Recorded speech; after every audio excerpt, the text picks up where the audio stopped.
Welcome back to the Rapid Rundown. It's Wednesday, March 12th, and here's what's making headlines tonight. Number 1, Democrats reject GOP's funding bill. Trump's response, unhinged as usual. Senate Democrats have made it clear they'll reject the GOP's latest funding bill, and Schumer says Republicans don't have the votes. Trump's response, calling Schumer a Palestinian.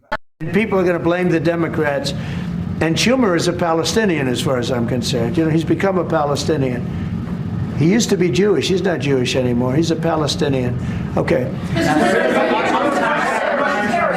The desperation is truly showing. Kristen, as a Jewish person in America, it's disgusting for the president to say that a prominent Jewish person isn't even a Jew, you know, and that the fact that a Jewish person might empathize with our most difficult other, and that's Jewish right there. You know, so that's horrifying.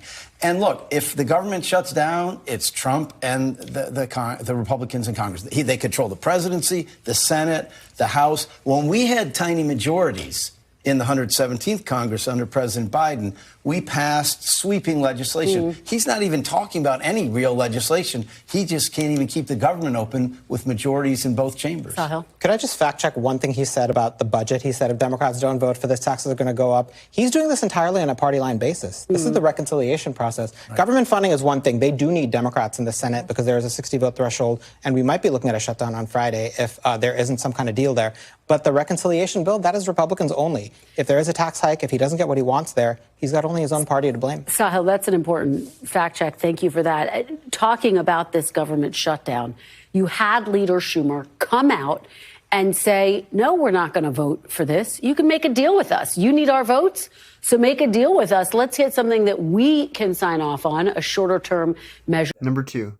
Fox News starts asking real questions. Something strange is happening over at Fox. It's almost like they remembered they're supposed to report the news. We also expect the White House to try to reassure folks who are sitting there looking at their 401ks going down and down and down.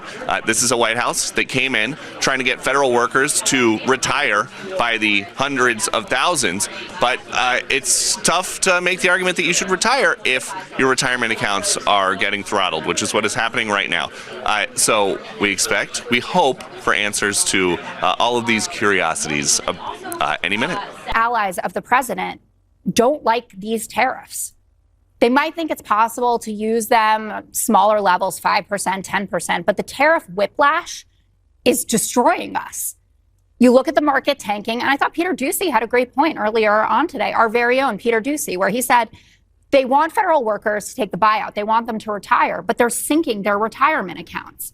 And Caroline Leavitt is standing up there at the podium, and she's just either she doesn't know how a tariff works or she's lying to the people. She said tariffs are a tax hike on foreign countries and a tax cut for the American people. And then a reporter, I think from the AP, so they got back in the room, said, have you ever paid a tariff? I have. They don't get charged on foreign countries. And then she went Trumpian. She goes, I think it's insulting that you're trying to test my knowledge on economics. Number 3, Ohio caller breaks down over a heartbreaking moment on C-SPAN when a woman from Ohio called in, her voice shaking with emotion as she warned that Trump's policies are destroying the stock market and gutting Social Security and Medicare. She made it clear people with median incomes won't be able to support those struggling to put food on the table. It's hard to watch, but it's the truth. For Social Security and Medicare as key targets, he said there will be steep reductions.